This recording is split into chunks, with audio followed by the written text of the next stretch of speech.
What's up guys, and welcome back to another episode of Career Mode. This is episode number 45, and we started this off with the Magpies and Newcastle United away at St James's Park, coming on the back of our penalty shootout victory over our West London rivals Fulham in the Carabao Cup third round in the last game, the last episode. As we know, Ivan Toney, the captain, the leader, the shocker, done until around Christmas time after breaking his toe in the game against Marseille. The question is, how are we going to cope without Ivan? Well, we won the game against Sheffield United by 3-0, so aiming to get back-to-back Premier League wins for the first time all season long. We had the first chance of the game here against the Magpies. Great save on Roberto, kept it at 0-0. And then 12 minutes in, Justin Balo, who just picked up his first clean sheet against the Blades, makes a great save there on a guy that's quickly becoming one of my arch nemesis. It's Darwin Nunez, denied as it's still 0-0. 29 minutes into the game, both teams had good chances at either end, but still goalless. But a golden chance for us to take the lead here. Lookman banging one in from just outside the area for his third in two.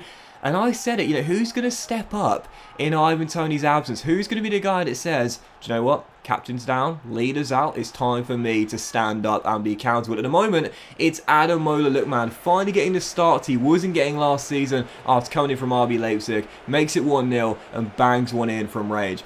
Minute to go. What's this? Gutierrez time wasting? No! Tricks Messina, runs through and smacks it in off the underside of the crossbar. This was class, mate. Absolute class. We're leading by one. I go to the corner. I'm like, right, just see the game out, see the game out, see the game out. I'm holding the L2. I'm shielding. Once Messina goes too far around the other way, I see a little bit of space. And I'm like, do you know what? I can run through here. I can run through. That's exactly what Roberto does. And he bangs one in from, to be fair, a ridiculously tight angle. Doubles our lead and gives us the win. And for Gutierrez, 5 goals in 5 games. Lookman has already got 4 as well. We've got 17 goals on the board. So clearly in these last 2 games here against the Blades and the Magpies, we're not missing Toney that much.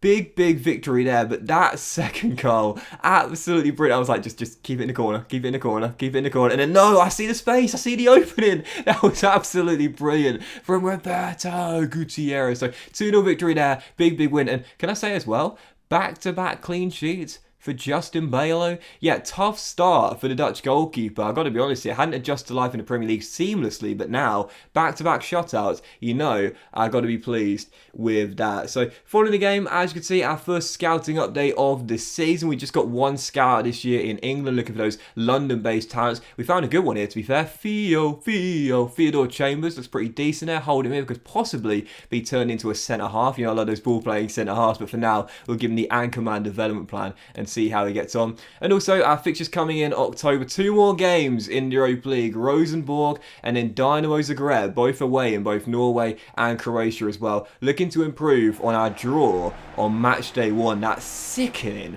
match day 1 draw to Marseille when we were leading by 3 goals, up by 3 against Marseille. And then once Griezmann bent in that free kick, can you say capitulation? Because that's exactly what it was. So yeah, second game and match day 2, Rosenborg away in Norway. And I was thinking, come on man, gotta get our first win in the group here away from home. Fielded a much changed side after our win against the Magpies. This game coming on Thursday night, but I still felt confident early on into the game. He had a goal taken off him on match day 1 against Marseille, but rightfully so. It was an own goal, but this one is his. Jesse Lingard makes it 1 and then makes it 2. A quick fire double for Jesse 11 minutes in. He's now become one of the dressing room leaders in this team. I think he's on the cusp of turning 30, if he's not 30 already.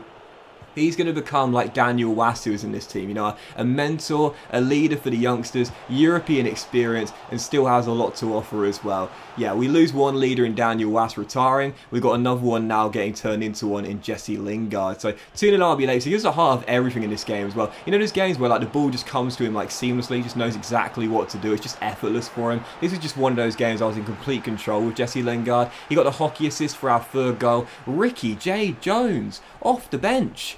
Again, that's at the end. Ricky J. Jones makes it 3-0. This guy loves coming off the bench, man. Makes it 3-0, and that was how the game would finish. So there it is. First win in the Europa League group stage. Our first ever European victory of Brentford, and it comes to the hands of Rosenborg away in Norway. So they won match day 1. We win match day 2, and after Marseille beat Dynamo Zagreb a third of the way through the group, And as you can see, it's pretty tight. Dynamo Zagreb pointless, but us and Marseille both with 4, Rosenborg with 3.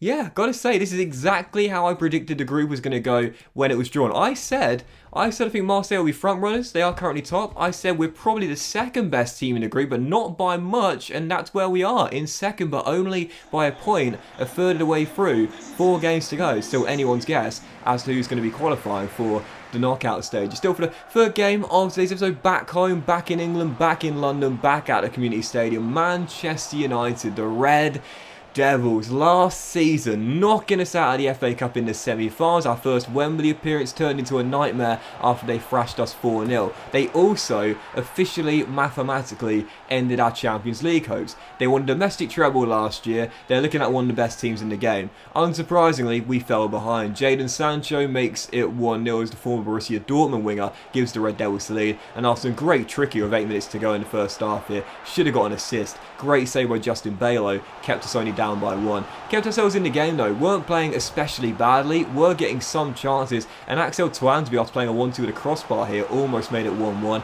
Great save by De Gea. What quick reactions to get back up there and claw the ball off the line. But from the corner, I thought, you know what, he just won 2 headers. I'll look from again. Float it over Mbuemo, Twansby the target, Twansby wins the header, Twansby gets the goal. Shows the respect after scoring against his former club. He got a goal last season, he's off the mark this year as well. Axel Twansby has so many clubs interested in him in the summer, and some big ones too, including Borussia Dortmund, but we kept him here, and this is why. I like Twansby, really physically strong defender, and when I'm not defending very well, he's kind of like the go-to guy. When my back three's not doing the job, Twansby's the guy I put in to help steady the ship, but unfortunately in a second half where, to be fair and to my credit, I defended really, really well, I just couldn't hold on. 5 minutes to go, Marcus Rashford bangs in what would prove to be the game win, and I felt so harshly done by to lose this game as well. Bruno Fernandes, the orchestrator, when he's not scoring against me, he's assisting against me. How do you stop Bruno Fernandes in FIFA, man? He and Heung-min Son, my 2 arch nemesis, I'm telling you, man. I can't stop either of them, but even so, 2-1 the final score there. Rashford wins it late. And, you know, the board said to us at the start of the season, you know, pick up 3 scalps this year, pick up 3 wins against the traditional top 6. I just can't stand up to them at the moment, man. And I mean, I know we're the underdogs every game we face against them because we're a 4.5 star team. We're still growing. We're getting there, and we're getting there quickly. But we're still not quite at that level yet. Every time I face one of the big boys, I fear the worst. And even in games like that where I've played alright, I just can't hold on. I just can't hold on to a point or all 3. So yeah, lose that game later on against the Red Devils. Question is, how do you respond? Well, it's Bournemouth away, following game, Vitality Stadium, newly promoted to the Premier League. And I say as well, just real briefly mentioning Bournemouth, obviously the footballing world, everyone's been sending their love and support to David Brooks. Same for myself as well. Get well soon, Brooks. No doubt about that. Everyone's with you right now. So yeah, taking on Bournemouth away from home, took the very early lead through Stanley Young. First goal of the season for Ashley's nephew. Love this guy to pieces. Then Gutierrez bangs in our second, and right before the break they combined for our third. I love that. There's something about that that's so cool when you got 2 players that scored a goal each, and then for the third goal, 1 assist the other. It just feels so cool. But yeah, great cross by Stanley. Gutierrez with the finish. 3-0 at half-time, and job done before the second half had even kicked off. 3-0 away, South Coast. That's how you respond. A big victory there at the Vitality. There's something about this, and I've mentioned it many times before, and I know some of you guys are saying as well, but when you come on the back of a loss, and a big loss, or a really tough defeat to take, or a choke, or a bottle job, or losing it late, you just have like revenge in your mind going into the following game. You want to win, and you want to win big to make amends. It always seems to happen to me. I have a loss, or a sickening blow, or a late defeat, or something like that, and the very next game I'm like, I'm getting revenge on whoever I'm facing next. You know what I mean? Like, you just feel fired up for it. So big 3-0 win there, return to winning ways. And for match day 3, Europa League group stage, Dynamo Zagreb, pointless to start the group off, losing their first 2 games. Saw this as an opportunity to get a big 3 points away in Croatia and try and get some separation on Rosenborg if Marseille were to beat them. Took the lead in the first half, and then 3 minutes after restart, Tariq Lamptey, oh, this was so wise here, holds the ball out, offloads to Ollie Watkins, and Watkins gets his first European goal and makes it 2-0. That's so like composed. Do you know what I mean? Like when you're running through, it's a tight angle, you've got someone in support, just hold it up sensibly, wait for the trailing runner, and that was Ollie Watkins. 2-0 there, Brentford doubling the lead. 60 minutes to go. It wasn't really under threat in the entire game. I was in control basically from start to finish. Zagreb had a great chance here. Ray makes fantastic save there to keep it 2-0. What a stop by Dave, and that was how the game would finish. So yeah, tough starts to Europa League with that 3-3 draw against Marseille on the opening night. However, back-to-back victories, both away, first in Norway and then Croatia as well. 7 points picked up from a possible 9. It really should be 9, how we not choked against Marseille, but this is kind of what I was expecting. Very tight Europa League group. Marseille, the front runners, in pole position, but us not too far behind. However, halfway through the group, the job is certainly not done. Yeah, absolutely not. 4 points clear of Rosenborg. However, we're not celebrating anything. We're only halfway there. So for the final game of today's episode, West London derby, Chelsea at the Community Stadium, and I was thinking, okay, we just lost to Manchester United last weekend.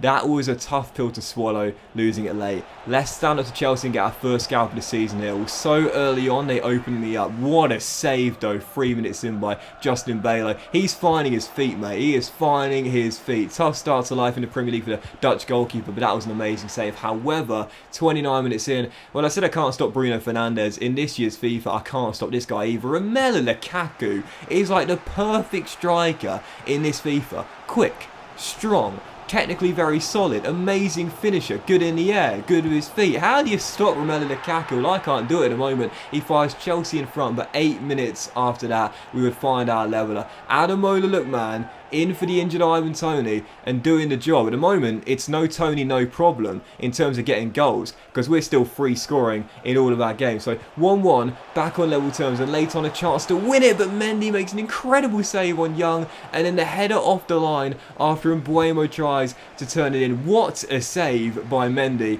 to give Chelsea the point, and us still searching for our first scalp. Lots to ponder.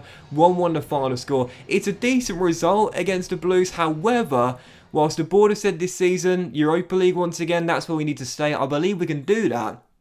Wins against the big teams will give us a chance at knocking on the door for the top 4. A 1-1 draw, so back-to-back games in the Premier League without a win, just 1 point picked up from a possible 6. Listen, I'll take the Europa League next year again, no doubt about that. And at the moment, we're in second place, 5 points behind league leader Liverpool, doing quite well. But due to how congested it is right now, wins in those games to get some separation would be massive. In those sort of games now, I've got to be brave with the bees, and target the wins. But that wins this for the career mode, guys. Big fan, if you enjoyed it, please drop a like. Much love to you all. Have a fantastic day, and I'll see you for the next episode of Career Mode very soon.